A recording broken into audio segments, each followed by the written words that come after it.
You're listening to an Airwave Media Podcast.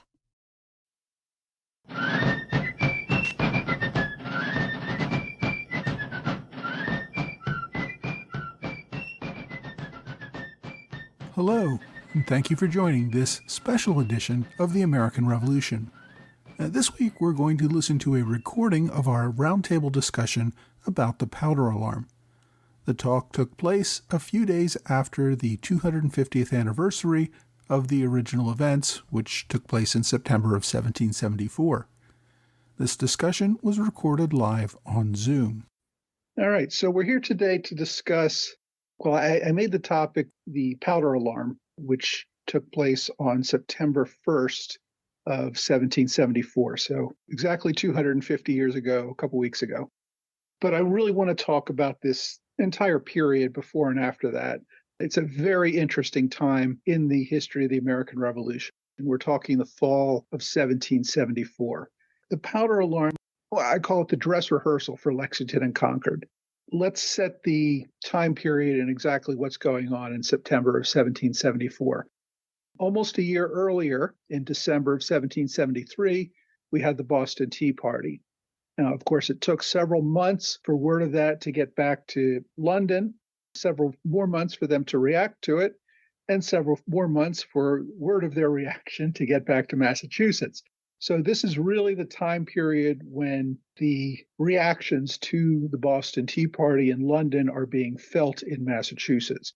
And of course, the reactions are something we talked about a few months ago, the Coercive Acts, also known as the Intolerable Acts. These were a series of laws that the people in London passed, Parliament passed, to punish and discourage future bad actions by the colonists for things like the Boston Tea Party. We have to remember, Boston especially, but a lot of the colonies were seeing a lot of mob violence, a lot of resistance to various legal authorities. And London really thought they needed to put a stop to that. And they thought the best way to do that is to crack down hard, make an example of Boston. And in doing so, the people of Boston, Massachusetts would plead for mercy, and the other colonies would see the example that was being made of Massachusetts and fall into line as well before the same things sort of happened to them. So we have the Coercive Acts being implemented. We've got Boston Harbor closed to commercial traffic in June. The Massachusetts Government Act removed a lot of the authority of the people of Massachusetts to govern themselves. Town meetings were outlawed. The governor's council, which had been elected, became appointed by the governor. And of course, the governor was appointed by the king, or actually the Privy Council in London. So a lot of the elements of representative government were going away as a result of the Massachusetts Government Act. And that was probably the act that had the greatest impact or the greatest reaction, negative reaction from the people of Massachusetts and the colonies generally, because basically what London was saying was that we can change your colonial charter at any time, for any reason, anytime we feel like it. And the colonies regarded their charters as a constitution. It was a guarantor of their rights as colonists. And so the idea that some folks a few thousand miles away could just change it on a whim was deeply disturbing. A few of the other laws that were passed that are considered coercive acts, the Administration of Justice Act, which the colonies referred to as the Murder Act. It essentially said that British soldiers and other British officials would not be tried locally if they were accused of a crime. They would go before a military court or be taken to another location to be tried. So in other words, they were basically, the colonists thought these people were going to be above the law and not going to be subject to, answerable to any crimes that they may commit in the colony.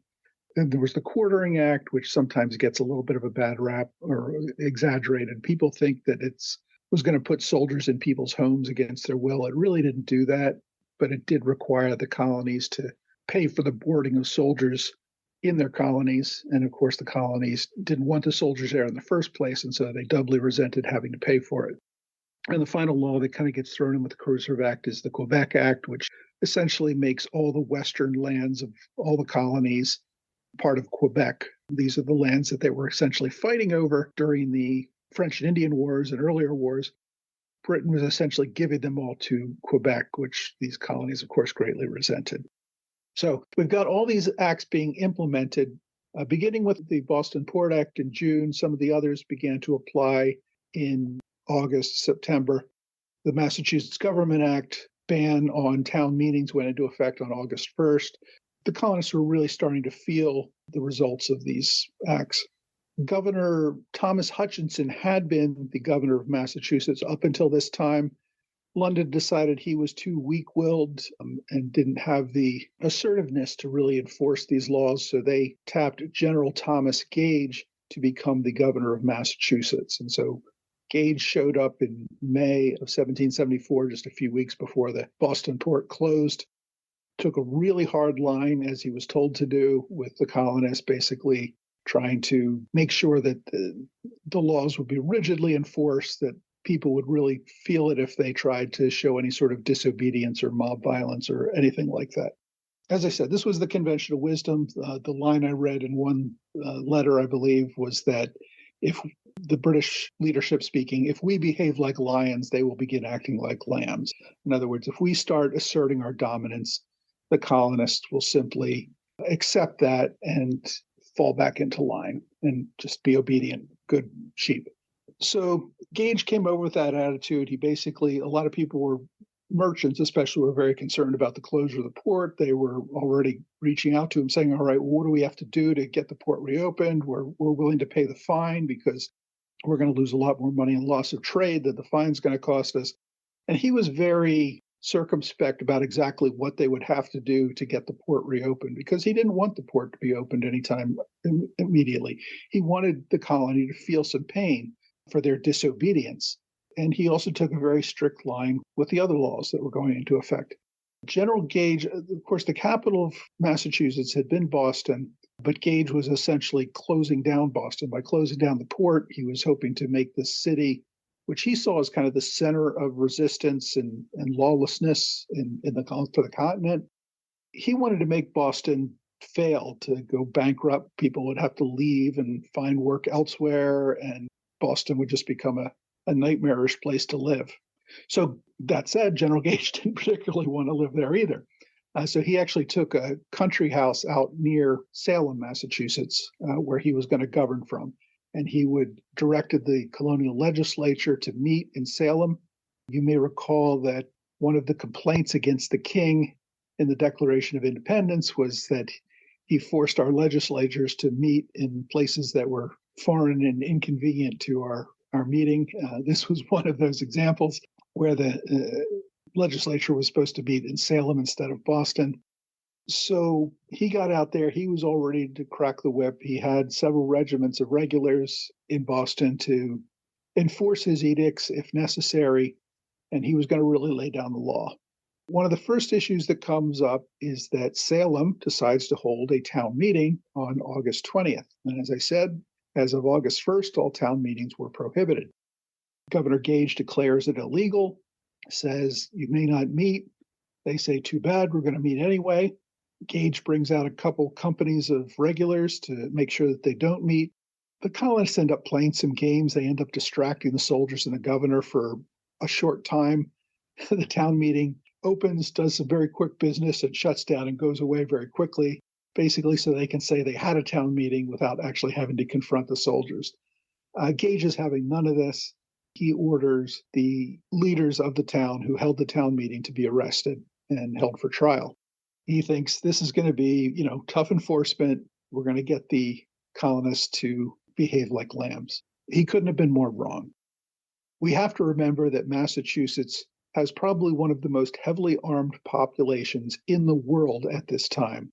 Almost every adult male between the ages of 16 and 60 has his own firearm, and they are required to have a firearm by colonial law because they need to turn out for militia duty several times a year with their arms so they can be prepared to use them.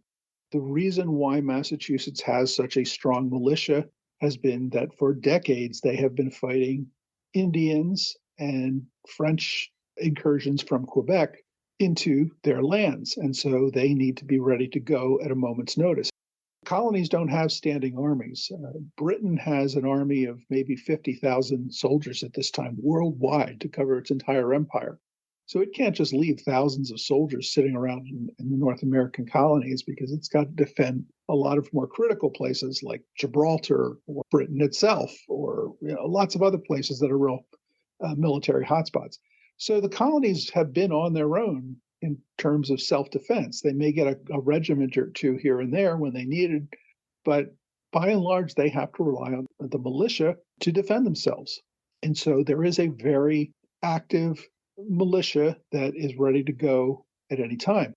So when Gage comes in and starts arresting leaders, the militiamen from the area pick up their muskets and march to the jail to release their leaders because they will have none of this. And over 1,000 men show up armed with muskets marching toward the jail. Gage realizes that he doesn't have anywhere near enough soldiers to fend off a confrontation. He ends up releasing the leaders on parole before the soldiers get there and quieting down the whole thing. But this is a real revelation for Gage. He realizes that the colony is not going to simply submit to his edicts and to the laws that were passed by Parliament that they deem unjust.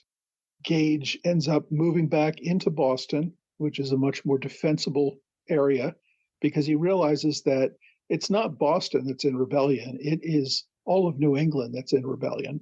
This is not a few rabble-rousers in the city that are causing all this trouble. This is tens of thousands of people who are ready to take up arms to defend their liberties. British officials, including Gage, just simply weren't prepared for that. They weren't expecting that. So Gage goes on the defensive. He moves into Boston. At this time, Boston, it's not recognizable the way it was in the 1770s and the way it is today. There were a lot of work done to fill in swampy areas and watery areas around Boston to create a whole large city that exists today that simply did not exist in the 1770s. It was a tiny little peninsula surrounded by water with just a little area called Boston Neck, which was the only area you could enter the city or exit the city unless you were going to go by water. Because of this, Boston was a good defensible position for the regulars because they could basically prevent a large army from just marching on them from any direction. So what ends up happening is that Gage and the few regiments of regulars that he has with him end up kind of sitting in the defensive in Boston by late August 1774. So just within a couple weeks after this confrontation over the town meeting in Salem. And Gage needs to figure out what to do next. He realizes that he's pretty much in a full-scale war with the colony, at least, if not the entire region. And he's got to figure out what he's going to do to at least make an attempt to keep this thing from getting a lot worse. One of the things he realizes he needs to do is lock down all the military equipment he can to deny it to the enemy and make sure he has sufficient resources for himself. And that's where the topic of today's discussion comes in, the powder alarm. Gage wants to collect barrels and barrels of gunpowder that are kept in special buildings to make sure that the militia does not get to them. It may seem obvious, but I'll say it. The reason private citizens or towns or anyone did not keep large amounts of gunpowder in their homes or in the towns or places like that, the reason, of course, is that black powder is very explosive and very highly volatile. And every home is full of candles and fireplaces and lots of other open flames. And mixing that with barrels of gunpowder is not a good situation. So quite sensibly, the colonists, like most other places in the world at this time, would create a place to store powder, a powder silo, that was usually a big stone building. It was separate outside of town so that if it did blow up, it wasn't going to take the town with it, that sort of thing. And there were a few of these around the colony. One of the closest to Boston was a powder silo at Quarry Mill, I believe it was called, which is today in what we know as Somerton, Massachusetts. It's not far from Boston. It was about 3.5 miles northwest of Boston. So it was something that the British Army could get to very quickly. It could seize the powder and bring it back. Gage reaches out to the militia officer who's in charge of the mill, a guy named, what was his name? I'm trying to remember now. There was a militia general who was in charge of the powder mill or powder silo, whatever they want to call it. He reported back to Gage that most of the militia had already taken out their private stashes of powder, and there were some local militias that had also taken out some. And so the only powder that was left was the king's powder. That means it was powder that was generally owned by the colony for use in the general defense. So Gage had every right, he believed, to take this powder out of the mill and put it in somewhere that would be a safer place. And what he hoped to do with it was put it onto a fort that was sitting out in Boston Harbor that was controlled by the British regulars. So that way, colonists who might be so inclined to use it in a rebellion wouldn't have access to it. And of course, the regulars would if they needed it. And we're talking about many barrels, dozens of barrels of powder, which would be enough to fight a pretty significantly sized battle. So, yes, General Brattle, thank you, Mike. Brattle was actually up until this time, no one was really sure whether he was a Tory or a patriot. And quite frankly, a lot of people could kind of fall into this category because there really wasn't a time for choosing up until this point. Everybody kind of considered themselves a loyal Englishman. They just didn't like a few of the things that Parliament was doing. So anyway, no one was really sure which side Brattle was going to fall on. It turned out that he did give a very accurate report to Gage about what was going on and was, as he saw, doing his duty as the keeper of this powder. Others, of course, did not see it that way. The fact that he revealed that some of the powder had already gone and that the rest of it was probably in danger. But anyway, so Gage is going to go after and get this powder. He does this because he doesn't want to have to confront the militia again. He does it at night in secret, gets a few companies of regulars up in the pre-dawn hours of September 1st. They take a boat up the Mystic River to very close to where the powder is being stored. They get off the boat, collect the powder, put it back on boats, and ship it back down to Boston. A few of the companies of regulars end up marching back to Boston, probably because there wasn't as much room on the boats after they loaded all the powder. But again, it's only 3 miles. It's not a big march. And it's still pre-dawn at this point, I think. They end up marching back through Cambridge. And while they're passing through, they seize a couple of cannons just to make sure those are secured as well. You know, I mentioned that almost every man in Massachusetts had a musket. Well, a few of them had their own private cannons, too. That was not unusual. Most of the people who had cannons were ship owners. They would have cannons on their ships for purposes of fending off pirates on the high seas, things like that. There were legitimate reasons for having cannons, but they did have them. And so those were something that needed to be secured as well. And of course, a lot of little town militias also had their own cannons as part of the mold. So they make it back to Boston. Powder secured, cannons are secured. Nobody got hurt, no problems, no confrontations. Everything went perfectly as far as Gage is concerned. Wonderful. For the Patriots, not so much. They were, of course, greatly disturbed by the fact that all this powder had been seized under their nose, and this was something they were desperately going to need if there was a confrontation coming up. On top of that, a rumor spread very quickly throughout the region that the British soldiers had confronted militia and that they had shot and killed 6 militiamen in their efforts to bring this powder back to Boston. That set off alarm bells throughout the region. Thousands and thousands of men picked up their muskets and just began to descend on Boston.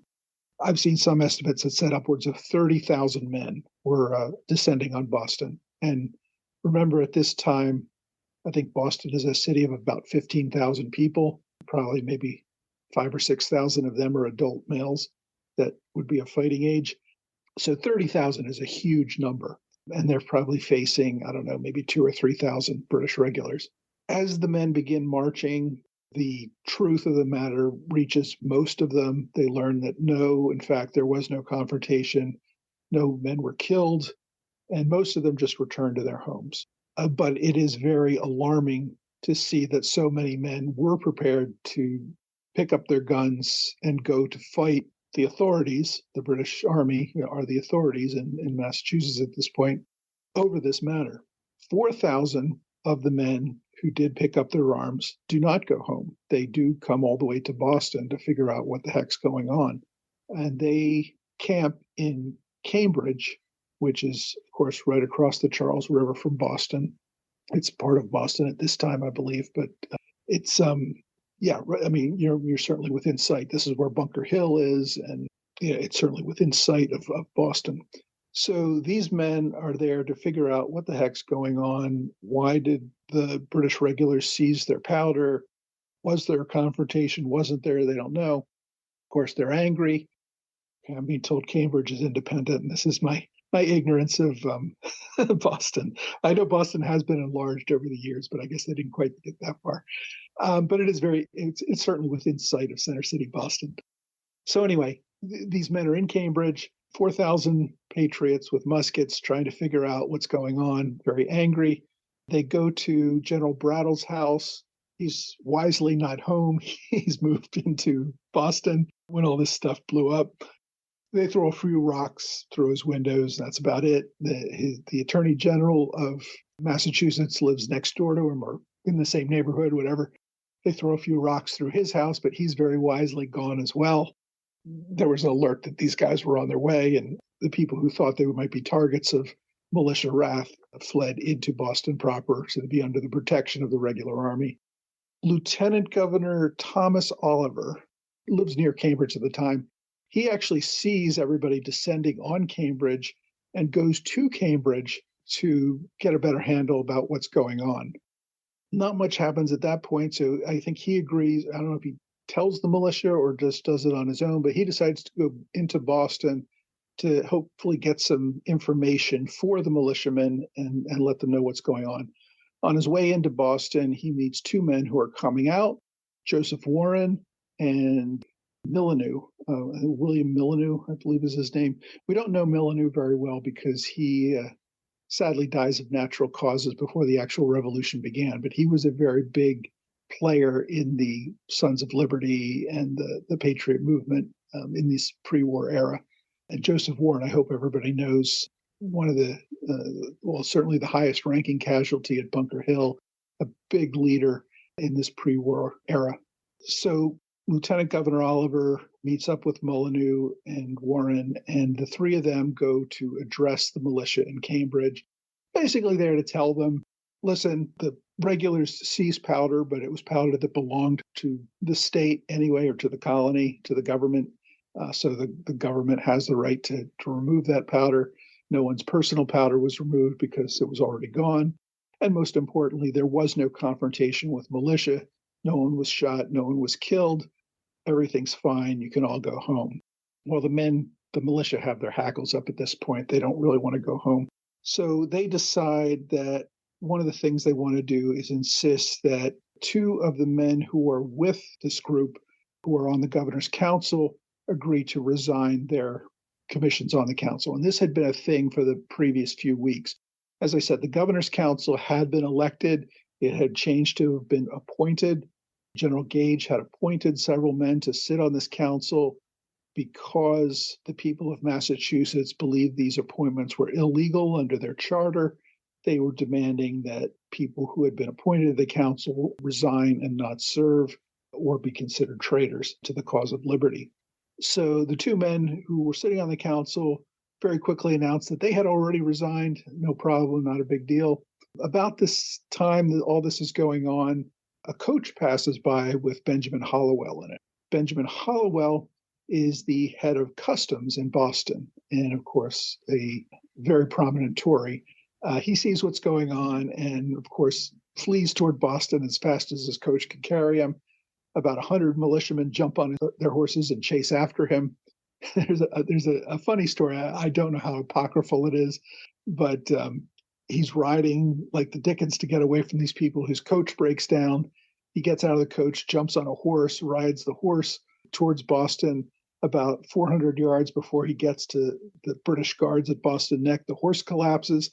He jumps off his horse and runs to the arms of the British just ahead of his pursuers. As I said, this is a story. It's probably been greatly embellished from the truth, but essentially they were chasing Hollowell, and Hollowell did make it into British protection before he got caught. So the men go back.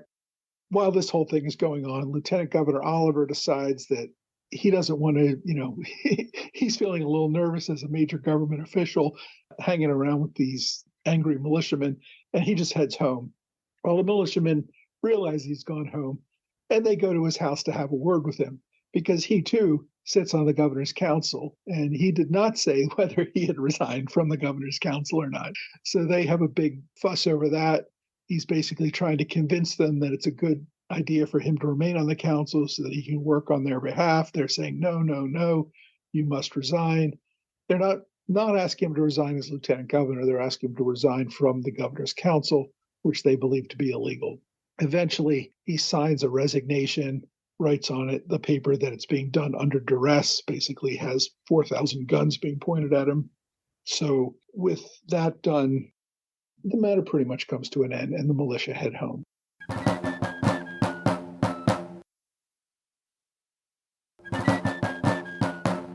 So what were all the responses to this? I mean, everybody was, I think, shocked by the fact that there was such a massive turnout. And it just shows how much this whole situation was just really on dry tinder, just waiting for a spark to set it off before the whole thing blew. This was really an example to everyone. General Gage takes from this that he really needs to build up the defenses around Boston. He puts several cannon on Boston Neck, adds more guards there to make sure they know who's coming in and out and be able to prevent any large-scale attempted invasion through Boston Neck. He has the British Navy move several ships into the waters around Boston, so there can't be any effort to move a fleet of small boats across the water to get into Boston that way. He's basically preparing for war and putting Boston on a defensive footing to prepare against a major attack. The Patriots realized how badly they bungled their response. The British were able to get out to the powder, load it on ships, bring it back to Boston before any militia could really respond in any meaningful way to this movement. They realized they needed a rapid response reaction force for the next time that this sort of thing was going to happen. And so they start developing their Minutemen so that men could literally be ready to go on a minute's notice. These were volunteer militiamen who agreed to serve in this capacity and essentially carrying their guns with them at all times. They might be out plowing the field or doing work or whatever. They always have their gun by their side so they can, at a minute's notice, jump up and be ready to serve. There are a number of other things going on during this time, of course. The overarching thing was that the colonies were trying to respond to the coercive acts in some meaningful way. With General Gage and the Army pretty much locked up in Boston, the rest of Massachusetts colony was pretty much free to do whatever they want. The Massachusetts legislature was supposed to meet, I think, at the beginning of beginning of October. So we're a month away from the powder alarm at this point. General Gage cancels the meeting of the legislature and says they're just not going to meet. The Patriot members of the legislature decide to meet anyway, and they hold the first Massachusetts Provincial Congress. This is essentially a Congress of elected officials who are meeting without the permission of the royal governor and essentially committing a crime in the eyes of authorities like Governor Gage. So they meet and begin planning how to best defend and react to the British Army and the other actions going on at this time. We also have several localities passing resolves. Many of you may be familiar with the Suffolk Resolves. I did an episode on this long time ago. The Suffolk Resolves essentially said that the people of Massachusetts would not comply with unconstitutional laws and that these coercive acts, because they violated the colonial charter, were unconstitutional and needed to be resisted at all costs. Interestingly, the resolves did say that they continue to pledge their allegiance to King George, the defender of English liberties, and that their fight was over these few politicians who just were undermining the king's grand defense of English liberties, clearly trying to say, listen, we're not traitors, we're Englishmen standing up for our rights, we're still loyal to the king. and all those sorts of things. But this was a pretty hostile document, and it was actually written by Joseph Warren. He wrote the draft of it that was brought before the Suffolk town meeting and passed as resolves to basically resist any laws. It went beyond resisting the laws, actually. They were going to shut down the colonial government entirely. Judges could not hold court, tax collectors could not come collect taxes. Nothing was going to happen until this thing got sorted out. I should also mention that during the whole time this is happening, the First Continental Congress is meeting in Philadelphia. The goal of the First Continental Congress, at least as far as the people of Massachusetts were concerned, is to get the other colonies on board in terms of having a unified response to the coercive acts and any other things that Parliament might throw at them. This was not about going to war. This was about, most of the talk at the First Continental Congress was over trade sanctions, not importing or exporting anything to London until this whole thing got resolved. But the Suffolk resolves, these resolves about shutting down the government entirely in Massachusetts, was sent to the First Continental Congress, and Congress looked at it and said, yeah, this looks great to us. Keep doing what you're doing up there, guys. Which was really a big deal because a lot of people weren't sure. A lot of the people who attended the First Continental Congress were actually loyalists who were hoping to slow down any reactions that they were thought would be going too far against the British government. But this really showed that the majority of the First Continental Congress was on board to some sort of really significant resistance to what the British were doing. This was not going to be business as usual. So the Suffolk resolves are passed. Gage is, as I said, in Boston, kind of waiting for reinforcements. He's not really sure what to do next. He did ask London to send as many as 20,000 soldiers, which, recall that I said at the beginning, there were only 50,000 soldiers in the entirety of the British Empire at this time. So that was an insane number of people to send to put down this tiny little colonial revolt. But he was saying basically send as many soldiers as you possibly can. Do not underestimate what's going on over here. And that was it. I mean, that was really the result. Oh, I guess the other thing that really happened, I mentioned the Minutemen being formed and them trying to come up with a way to respond very quickly to any British incursions. The other thing they realized was getting the word out to the militia. There really was no good organized way to do that. And so one of the Patriot leaders volunteers to help set up a communications network. His name is Paul Revere. He agrees to make contacts in every town in the region so that if there is another time when the British Army leaves Boston on some sort of mission, that Revere or someone else knows exactly who to talk to in each town to get the militia up and out the door and have their muskets and ready to go.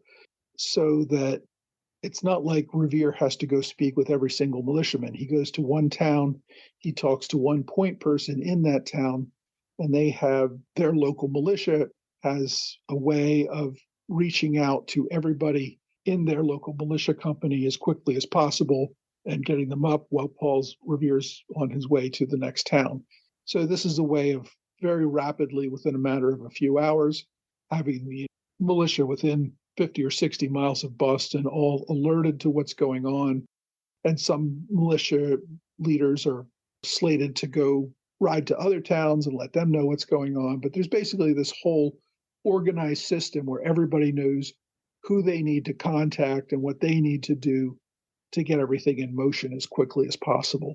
So this rapid response network by Paul Revere, who is a resident of Boston and continues to live in Boston at this time, is in charge of, he's doing it under the authority of Joseph Warren, who's more of the overall commander, but Paul Revere takes on all this work. So you're asking about a committee of correspondence. There were committees of correspondence between the various colonies at this time and among several towns that were already in existence, so they could certainly write to each other. The point of the committees of correspondence was more to kind of be aware of what was going on. It wasn't a way of rapidly communicating. It was a way of just kind of keeping abreast of events that might be happening in other parts of the colony or other parts of the continent that everyone should be aware of. committees of correspondence did play an important role, and the provincial Congress actually voted to create its own committee of correspondence that would communicate with the towns and villages within Massachusetts and some of the other committees of correspondence that existed in other colonies at this time. So that was a way of keeping open lines of communication.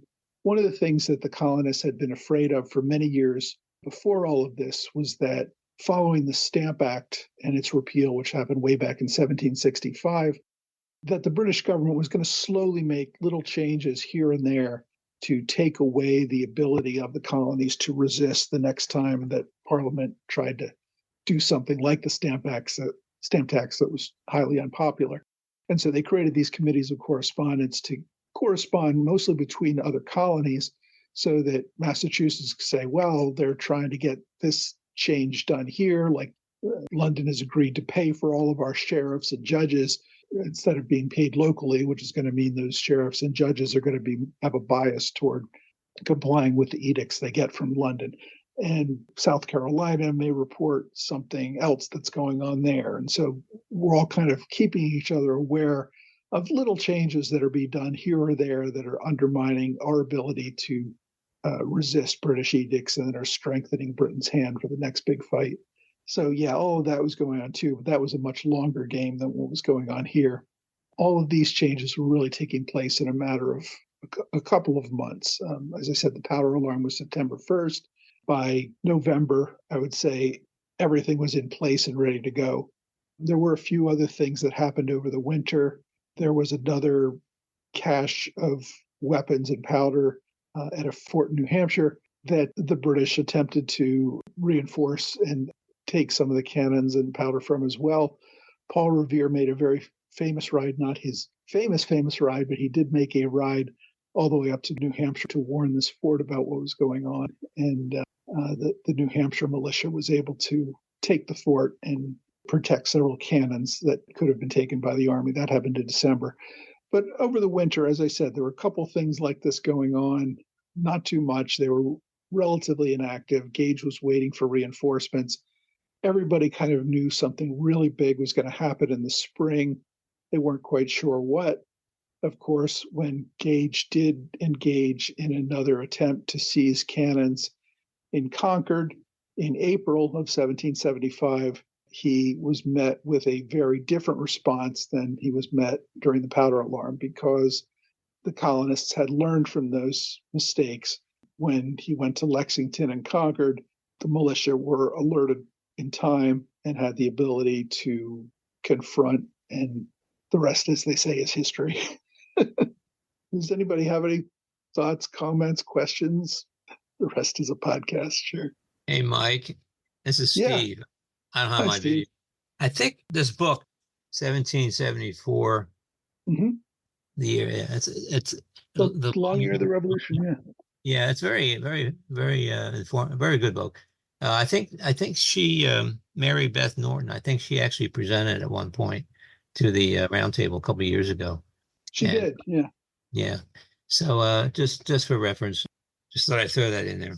Yeah, that is a really good book, and it's one of the more recent ones. Another good one for this era is American Spring by Walter Borman. It's one I've enjoyed as well. There's a lot of really good books. It amazes me how well covered the area, the pre-war and the beginning war in the Massachusetts area is covered. Most people think of that as the American Revolution because there is so much really good coverage of that, and comparatively less for the remaining, 6 years of the war after after the war leaves Massachusetts. But yeah, Mary Norton's book is a great one. Her basic thesis was it's the long year of the Revolution, the period stretching from the Boston Tea Party to Lexington and Concord, which happens, a month before 1774 and a few months after the end of 1774. And that's the real crucial time when the American Revolution really gets started. And the fact that there was no real quarrel with the king as it was with Parliament over this period of time. And, there were very few people who wanted to actually break with the king, right? They were still, like you say, they were still loyalists. They just had a quarrel with Parliament and certain members of Parliament. Right, that's true. This was the idea was that the king was the defender of English liberties. They credited King George III with the repeal of the Stamp Act because Parliament just got a little out of control and infringing on British freedoms, and the king took care of that for them. That wasn't true. It was kind of a fiction. The king actually greatly objected to Parliament repealing the act. He thought that once they passed it, they needed to enforce it, or it would just encourage the colonists to realize that they could behave badly and get out of things in the future. He wasn't wrong about that. But you're right. There was at least this fiction, whether the colonists knew it was a fiction or not, I'm not sure, but there was this fiction that the king was the defender of English liberties and that this was an out-of-control parliament that was stomping on the traditional rights of Englishmen, and there were multiple appeals to the king to step in and resolve this problem. I think if many of these people realized they were going to begin a full-scale war against the British government, they probably never would have done it. Most of them thought, much like Britain thought, if we behave like lions, they'll behave like lambs. A lot of the colonists thought, well, if we behave like lions, they'll respect us, and the king will broker a political compromise that protects our English liberties. So they were very much appealing to the king. And the First Continental Congress actually sent a petition to the king, which I don't have the line memorized, but there's a line at the end basically saying, we forever wish to remain your loyal and faithful British subjects, or something to that effect. So yeah, that was the thinking at the time. Mike, Yeah. this is Ed Franks. I got a comment on the irony there. I'm just finishing a book on the Wars of the Three Kingdoms, Oliver Cromwell, etc. And it was exactly the opposite then. It was the Parliament that was defending the liberties of the people, and the king that was violating freedoms and the constitutional protections, etc. So Right. Somehow they didn't get the message transmitted down over the next 100 years. Somehow it got inverted. I'm not sure how. Well, the inversion, I think, was the Glorious Revolution. There was an out of control king, King Charles, who needed to get a haircut at some point because he just wasn't respecting English liberties. And right, Parliament was in control. And of course, you're always fighting the last war. King George III looked at that and he said, all right, well, my job then is to back Parliament 100%. When kings don't back Parliament, we have problems like King Charles I had. So I'll back Parliament and everything will be just fine. And of course, that, as I said, was fighting the last war. It didn't work well in this. Tom? Yeah, everything was addressed to the king's ministers.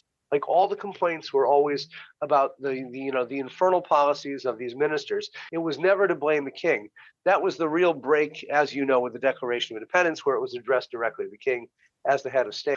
Kind of went by the Quebec Act, which is okay. Independence that talks about a neighboring province threatening to bring the very autocratic rule that they have onto them. New Englanders were very objecting to it, especially since, as you noted, they'd gone up and fought again and again in Louisbourg, in Nova Scotia, in Quebec, everywhere, And it's really important, I think, to note that during the French and Indian, about 20,000 of these New England militiamen marched north with the army to take Quebec from the French, and they came back hardened soldiers. Those guys were the captains of the militias in the 1770s. So they were not just ordinary, untrained or marginally trained militiamen. They actually knew what they were doing when it came to military issues. One more thing. It's really easy for people, I think, to assume that in Boston at the time, everybody was just angry with the British government. But I think it's really important to note that there were a significant number of people who wanted the British troops. What is the book? I can't think of the name of it now. The Boston Massacre, a Family History, by, and I can't think of, Serena Zabin. She wrote this, I think, in 2020. She points out that about 40 women married British soldiers when they were stationed in Boston between 1768 and 1770, not after 1774, but the first arrival of British soldiers in Boston. So there was a certain desire from some people to have these guys there. And this is something that I also researched on my own because I'm a tour guide with an organization called Boston by Foot, and I wrote the Boston's Loyalist Tour. So it's all the people you never hear about. Your friend Thomas Flucker, I remember you made quite a joke about his name. John Singleton Copley, also the Reverend Mather Byles, the witty preacher of Boston. Anyway, if you're interested in it, in the other side, check out the Boston's Loyalist Tour. And finally, I'm really amazed to find out there were only 50,000 soldiers in the entire British Army. That's a new fact for me, and it kind of blows me away because the empire was expanding far faster than Britain could possibly manage it. So thanks a lot.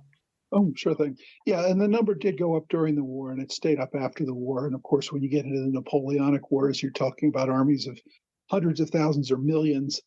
So the numbers really do go up very quickly. In a generation later, professional armies were extremely expensive, and so you couldn't afford to keep a large army in the field. This is pre-industrial revolution. You have to have 90% of your population engaged in farming, or there's not going to be enough food for everyone. So you can't have an army that makes up a large percentage of the population, or you're not going to have enough food or people manufacturing uniforms or all the other things that need to get done to make society run.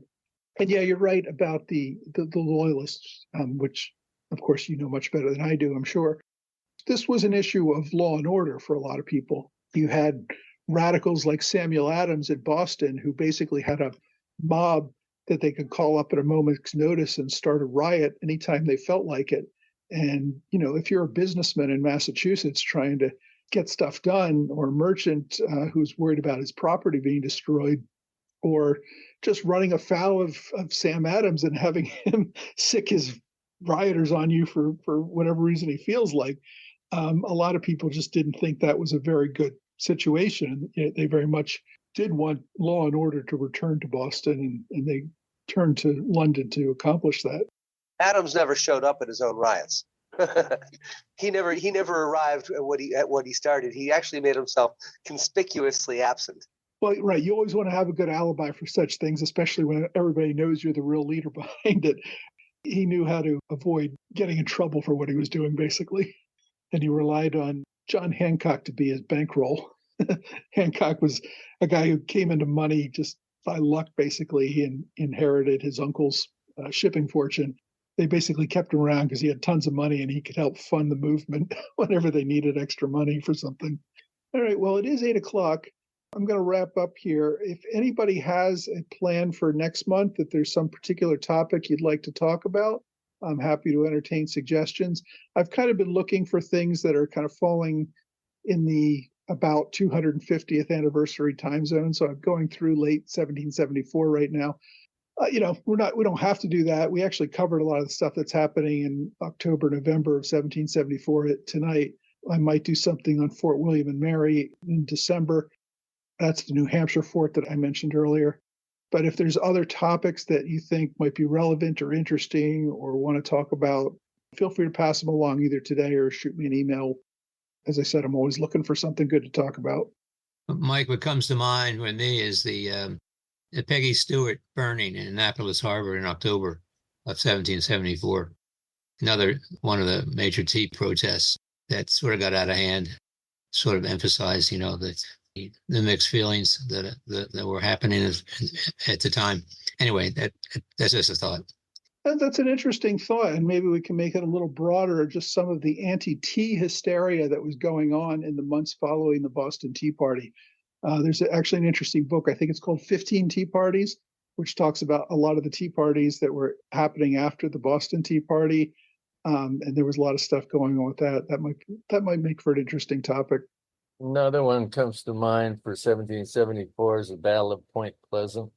I know it's not the Revolutionary War, but... Oh, that's Lord Dunmore's war, right? Yeah. Yeah, that's right. Yeah. Little known, little studied, but very interesting. Yeah, that was a war with the Indians, and it is an interesting one because Lord Dunmore was trying to get the Virginia colonists back on his side. and having a good war with the Indians helped that whole thing go on. But yeah, that's an interesting thing to talk about as well. Thank you. Thank you. All right, guys, I'm going to let you all go. Yeah, It's been fun, and hopefully you can join me again next month for another interesting talk of some sort. Have a good night. Thanks again for listening to our roundtable discussion about the powder alarm. Our topic next month in October is Lord Dunmore's War. Joining us for the discussion will be author Glenn Williams, who wrote a wonderful book on this very topic. If you'd like to join us for these events live in the future, be sure to join my mailing list. There is a link to join on my website at www.amrevpodcast.com. Well, that's all for this week. I hope you will join me again next week for another American Revolution podcast.